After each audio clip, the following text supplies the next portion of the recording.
You guys, fam. It is Monday, September 18th, 9:45 a.m. and I am just now getting out of bed. This is very late. This is not like me. However, when I tell you this freaking period has been period-ting, well, I was up at 6. I was up with Marilla for a little bit. Then I got back in bed because I was just like, Well, I started reading. I was trying to get into the groove, but this was one of those situations where I had to put whatever was on my planner, on my to-do list to the side and honor my body. Because my body was like, baby girl, no ma'am, turn over. So let's not only get the day started, let's get the vlog started too. I like my coffee black, white too. Don't turn this into no controversy, it's my boo. I can make $250,000 off a haiku, and I can make another quarter off it times 2.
Okay, today's devotional.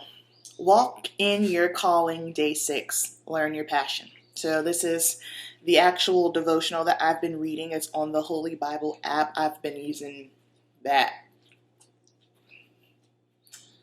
probably since the Holy Bible app came out on the iPhone. I know over 10 years, but this specific plan is called Walk in Your Calling, called the Symbols of God.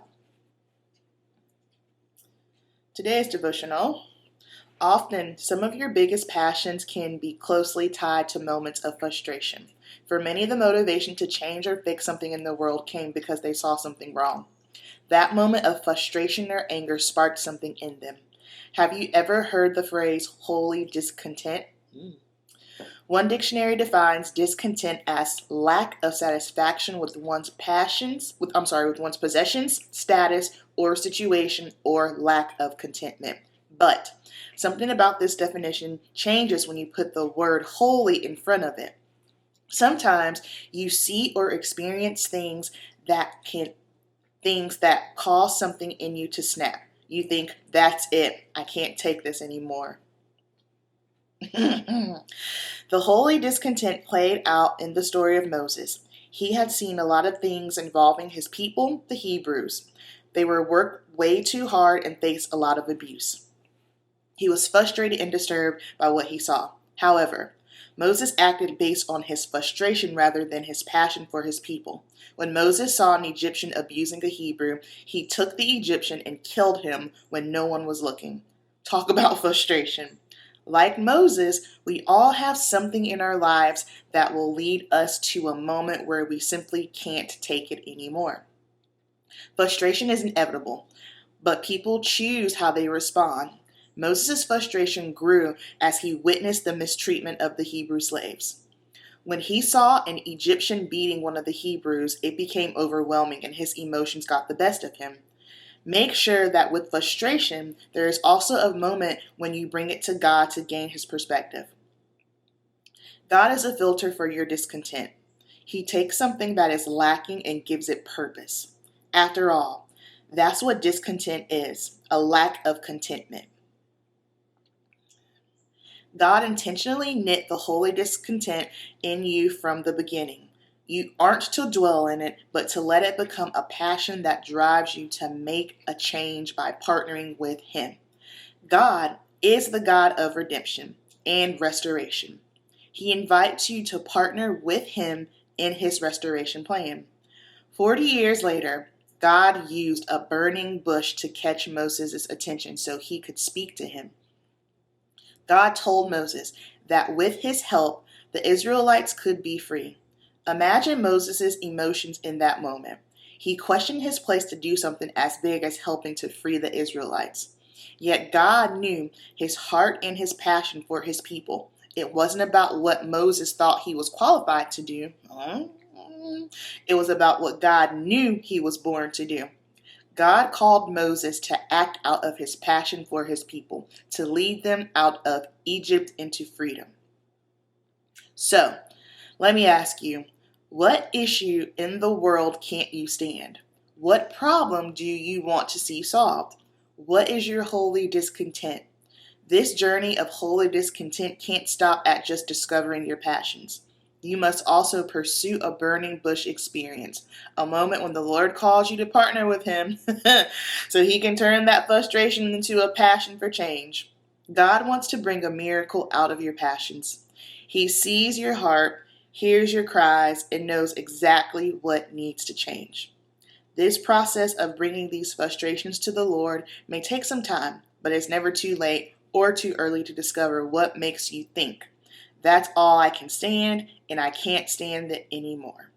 God is patiently waiting for you to embrace your calling and say yes to helping solve the problem. So, use those passions of yours to drive you and shape the ministry he has called you to. And on that note, I need to plan the rest of my day. All right, fam. I am doing some client check-ins here. If you are local to me and you need personal training, train with Amberp, link down below. Or if you are obviously not local to me and you want virtual lifestyle coaching, I do have spots available for that as well. And I'm only going to take a few more people because I don't want to have it to the point where I have so many that I am overwhelmed. So if you click it and it says closed, there's an option to get on my wait list. But if it doesn't say closed, there's no wait list, that means I'm still taking people. Then after I'm done with this, I'm going to the gym because something I've been wanting to share is how I grew my shoulders, because this is a question I actually do get a lot.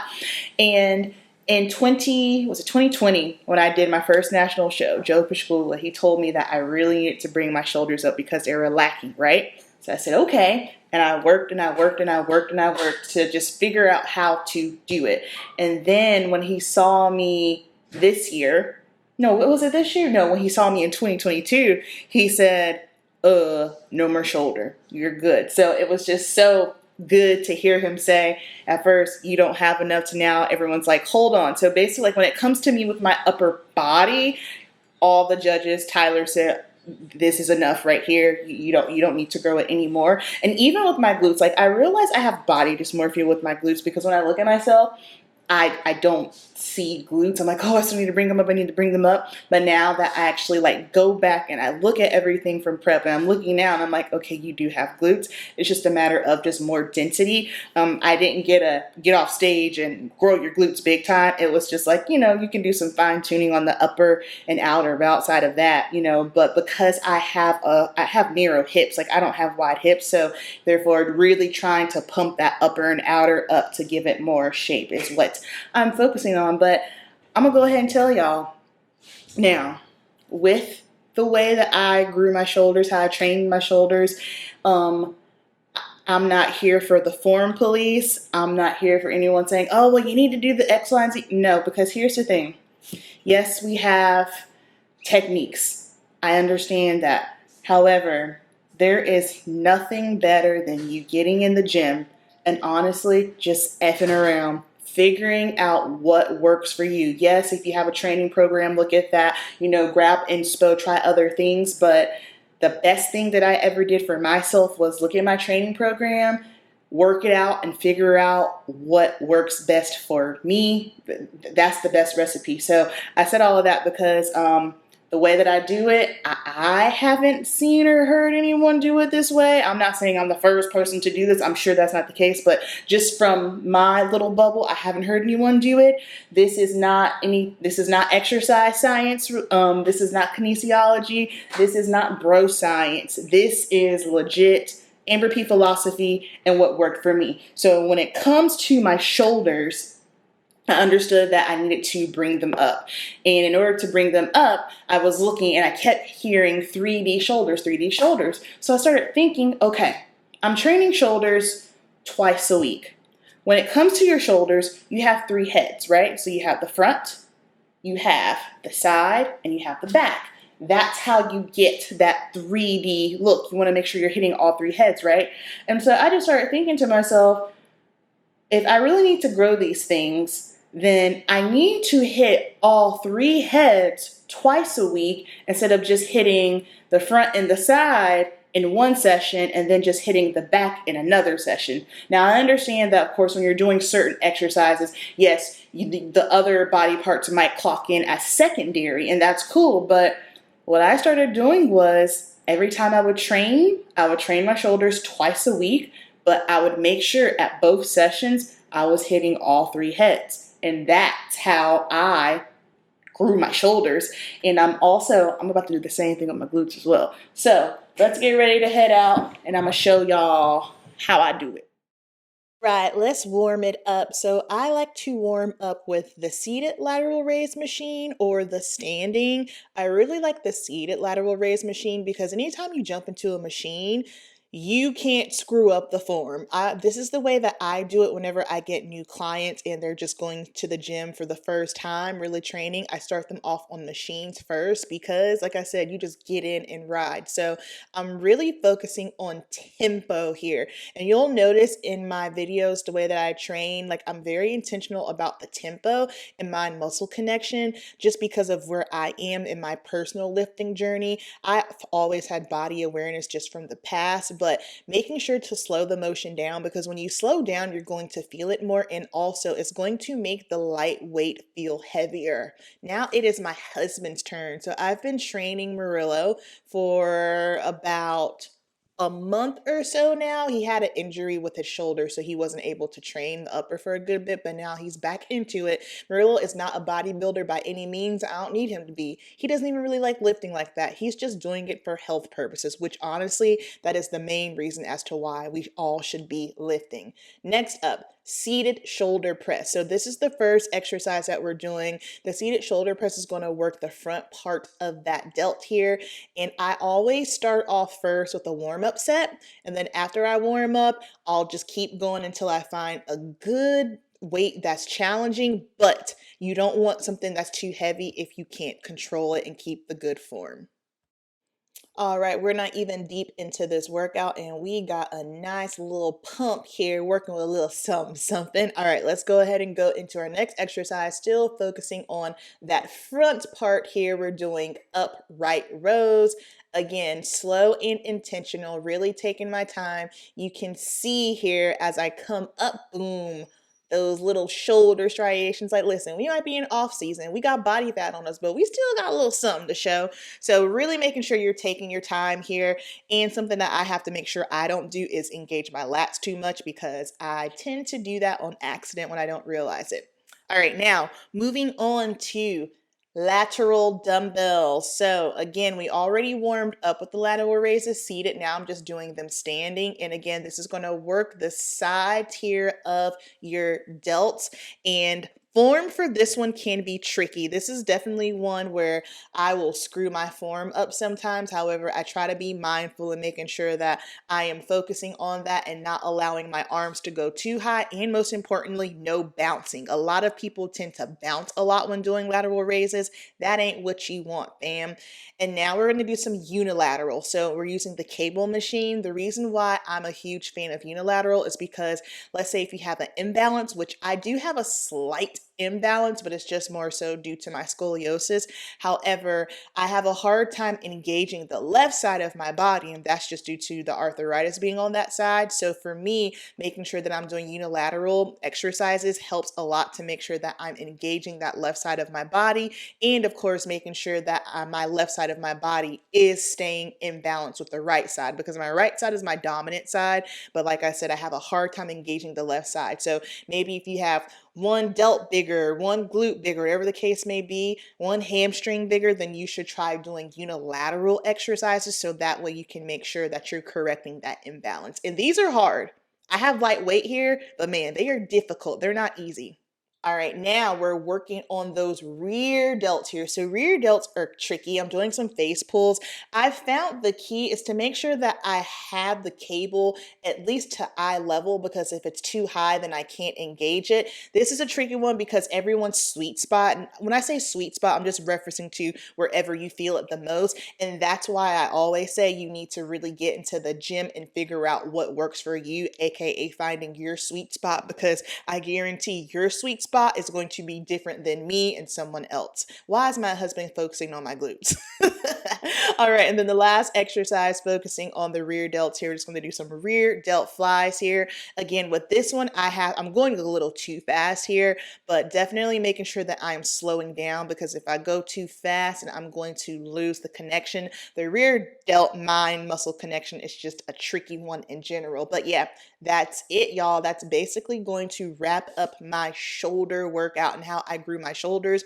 Basically, moral of the story here, hit all 3 heads twice a week, and that's going to give you those 3D shoulders. And here we are striking that front pose. I always love posing after I've worked out, because I can truly see what's going on with the body, because when we get on stage, we always are filled out and have a slight pump.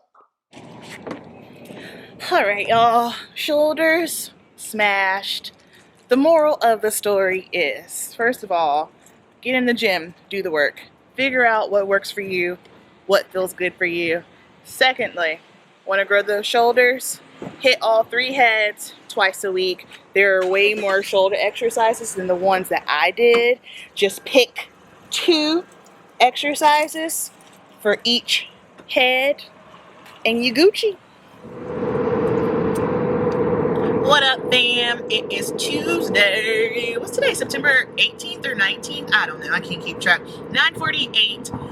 Eating here. I've got an English muffin with mustard, avocado, some sugar-free barbecue sauce, and a patty, ground beef, basically a burger. My God, I'm so hungry. Just had a consultation with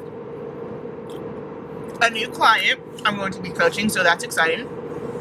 If you need coaching with your fitness and nutrition, I am taking online clients, so she's actually local to me, so it's going to be really fun to actually see her in person. But heading to Alexis's house because we're having a girls' day, and this is a much needed girls' day, because this morning, y'all, like, life just be lifing, and I was just kind of like, God, can I please have a break? I have never yearned for peace so much the way I have the past couple of days. It's just like, I just need peace. I don't know what it's going to take for me to obtain the peace, but I'm like, at this point, I'm pretty desperate. I'm willing to do anything to get the daggone peace, but I just had to pray.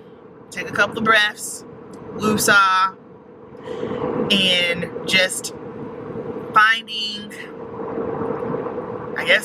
peace and knowing that everything is going to be okay because God's got it. That's what I've been telling myself all week because I heard it on a sermon and I was like, okay, just everything's going to be okay. Everything's going to be okay. Don't lean on your own understanding. Just keep pushing through, keep thriving, don't give up. So, much needed Girls Day.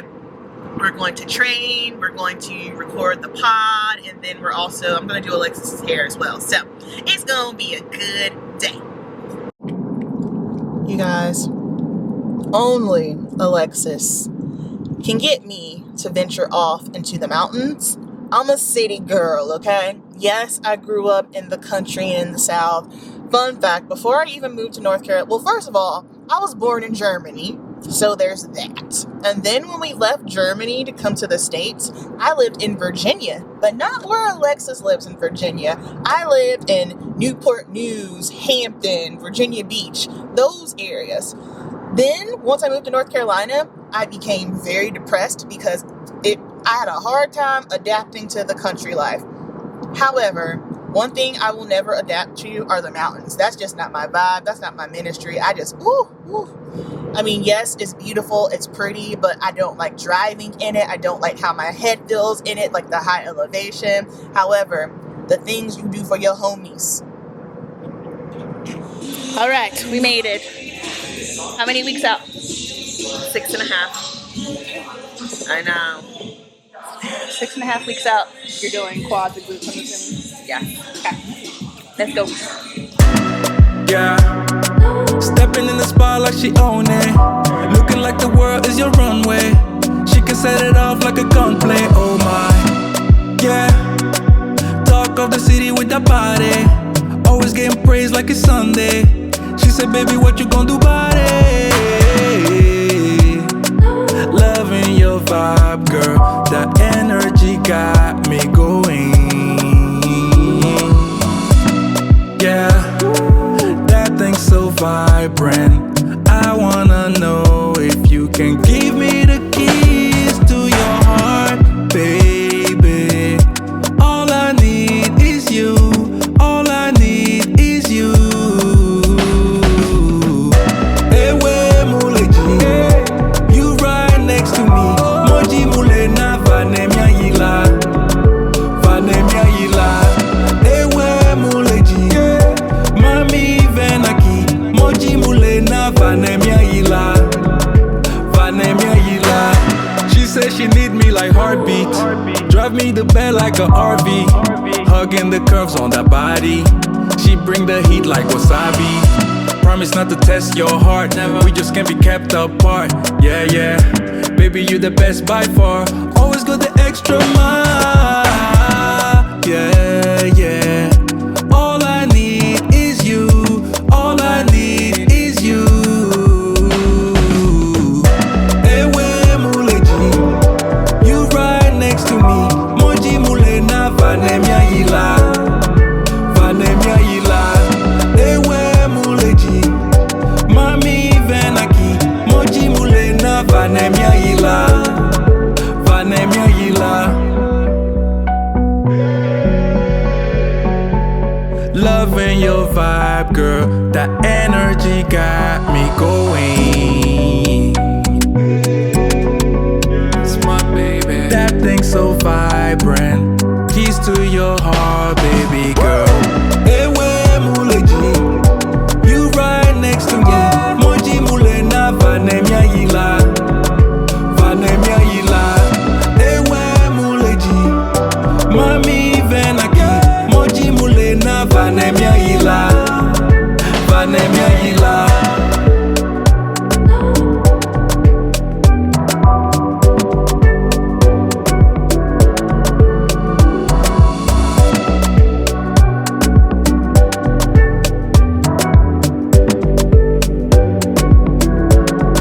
All right, ladies, it is hair time. We are doing the keratin treatment on Alexis, and I'll insert the stories now because I am about to say what I said all over again.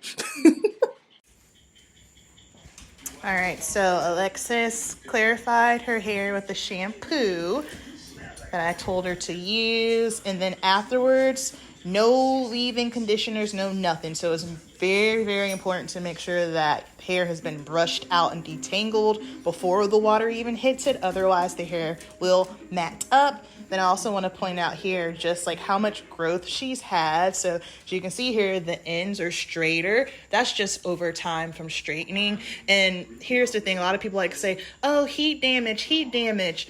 It's not damaged. Like the hair here is still healthy. It just has lack of a curl, because when you straighten your hair a lot and you have curly hair, over time, the heat will break the bonds of the hair, but the hair isn't damaged. The bonds are just broken. That's why it's more straight. But you can see here, this curly goodness, all natural, that's her natural hair. So she's grown her hair out a good chunk. Her hair. Also, Alexis's hair grows really fast, just like in bodybuilding. This is a genetic situation. She's not doing anything special. She's not using any special shampoos, anything topical. It's genetics. And I'm here to tell you, because a lot of people won't ever tell the truth. People that tend to have long hair that just grows fast, long and thick, it's genetic, okay?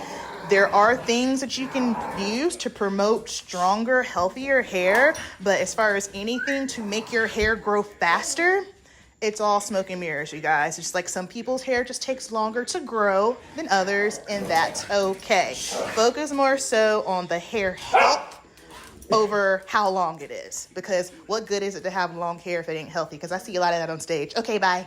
All right, hair has been detangled. So now I'm just going to dry it, and I'm going to dry it so that it's about 80% dry before we start putting the keratin treatment on.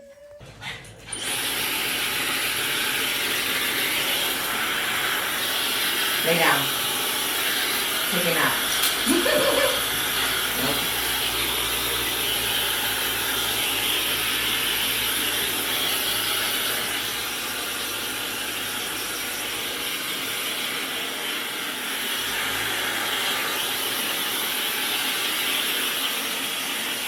All right, now we are about 80% dry. The reason why I like doing 80% dry is because if it's too wet and you oversaturate the hair with product, it's going to take extra long to dry, because the keratin treatment itself, like the formula, it's already very thick. So I like to make sure that it's at least 80% dry, so that way I'm not oversaturating our hair.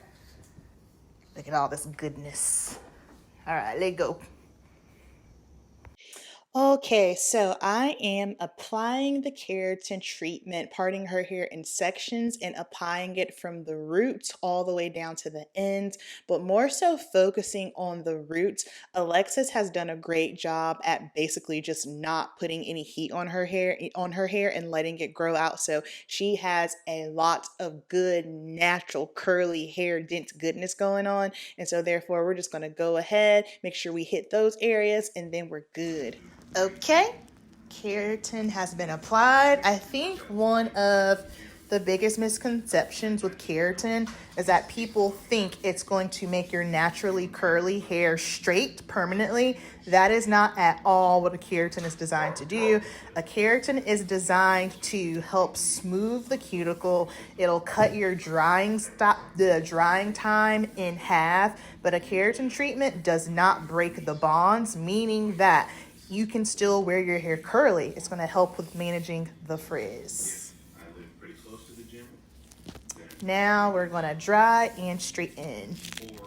Okay, now it's time to dry. Again, taking it by sections, using a vented brush and just pulling from the roots all the way down. This process takes a little bit longer because, like I stated, the keratin treatment, just the formulation is a little bit thicker, and in certain areas I do saturate a little bit more. So I just take my time and just make sure everything is dried 100%, and then we can get into straightening it out. All righty, we are all dry, all blown out. Now for the fun part, we're gonna straighten and smooth it out, and we're gonna do that live. You okay with that, Oliver? Yes.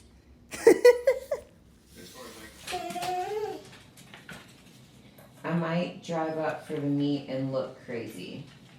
Is that your name? Yeah. Okay, pull up. She lives in Tampa, so she can definitely do that. Oh, yeah. Hungover the whole time. Like last year at the Olympia, I felt so sick and I couldn't figure out why. And then the last day, as I was walking into my hotel room, I realized that you can still smoke inside. And I was like, oh, that's why I feel sick, because I don't do well with cigarette smoke. So Vegas is meh. Okay, so we finished pretty late. When I was done, I had my protein ice cream. Alexis was doing her cardio and we were just chatting. And I realized when I was on my way home that I forgot to get an after photo of her hair. However, after it's done, I always tell my clients to go at least 2 days before washing it out of their hair so that way it can just settle in. So I did her hair on Tuesday and Alexis washed her hair on Saturday. So she went a little bit longer. So this is what her hair is currently looking like. As you can see, it's still wet. She hasn't done anything to it, and her curls are still intact because the keratin treatment does not break the bonds, at least the one that I use anyway. So if she wants to wear her hair curly, she can still do so. And if she wants to straighten it, what'll happen is it'll cut down the drying time in half. It's going to be way easier for her to manage, and it will be nice and silky smooth. And this is what her hair looks like after she blow dried it. She said she was able to do it in no time. If you are someone who just has curly hair in general, then you already understand how much of a battle it can be to get it dry. And then if you have curly long hair, then yeah, it's just going to take you a little bit of a longer time. However, that's the beauty of the keratin treatment. It cuts down that drying time in half. And here is the final product. Beautiful, shiny, silky smooth. My gal is ready to collect some hardware at the Olympia. Let's go, Alexis. Beautiful. All right, you guys. It is 12:40 a.m. I got home at 11:45, so I've been back home for about an hour. I'm whispering because my mom and Murillo and my dogs, my whole family sleep. I don't want to disturb them, but I realized, oh shoot, I didn't close out the vlog. So here we are to close out the vlog. I just realized that I forgot to get after footage of Alexis's hair, so I will go be sure to insert it on the screen here. But that is going to be it for today's vlog. I hope you guys enjoyed it. My shoulder Amberp philosophy in going through Alexis's hair, getting her ready for the O. So as usual, keep it simple and cast one more net.